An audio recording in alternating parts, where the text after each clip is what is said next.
Inside Jacob's camp, a deeply unequal dynamic is tearing his family apart. On one side is Leah, who has given Jacob heir after heir, yet remains the unloved wife. On the other side is Rachel, who holds Jacob's heart entirely, but remains barren. In the opening of Genesis 30, the tension finally snaps. Rachel reaches her absolute breaking point and confronts Jacob with a raw, agonizing ultimatum: "Give me children, or else I die." Jacob does not comfort her. He snaps back in anger, refusing to take responsibility for her fertility, shouting, "Am I in the place of God, who has withheld from you the fruit of the womb?"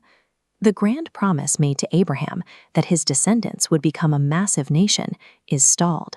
The entire future of this biblical bloodline is trapped inside a toxic, bitter domestic feud. Desperate to bypass her barrenness, Rachel utilizes an ancient Near Eastern custom. She gives her maidservant Bilhah to Jacob as a surrogate, claiming the legal right to raise any resulting children as her own. This family tree fractures into an escalating scorecard. Leah's side on the left, Rachel's on the right. Rachel's maidservant bears Dan and Naphtali, giving Rachel a perceived victory. Leah immediately counters with her own maidservant, who bears Gad and Asher, tying the momentum. Within this strict patriarchal structure, these children are literal weapons, deployed by two sisters locked in a desperate war for status. The rivalry then turns to the botanical. During the wheat harvest, Leah's eldest son, Reuben, finds mandrakes in the field, an unusual root associated with ancient folklore as a magical fertility cure. Rachel begs for the roots to cure her barrenness. Leah fires back a bitter refusal. "Is it a small matter that you have taken my husband? And would you take my son's mandrakes too?" They eventually strike a deal. Rachel trades away a night with Jacob in exchange for the roots.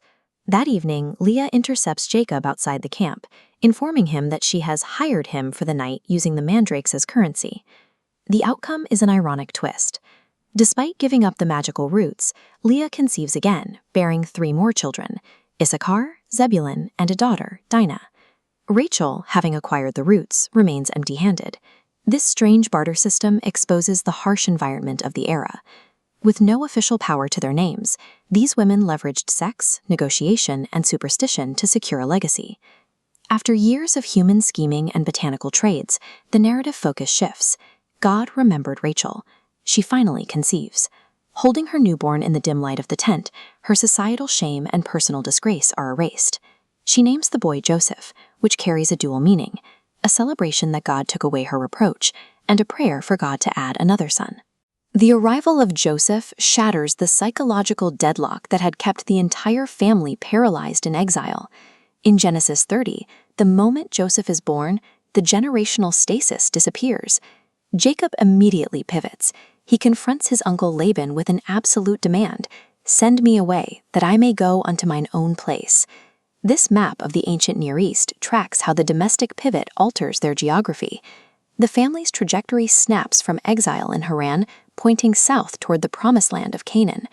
While Jacob already had 10 sons, the birth of this specific boy, the firstborn of his beloved wife, provided the final catalyst he needed to break away from his uncle's shadow.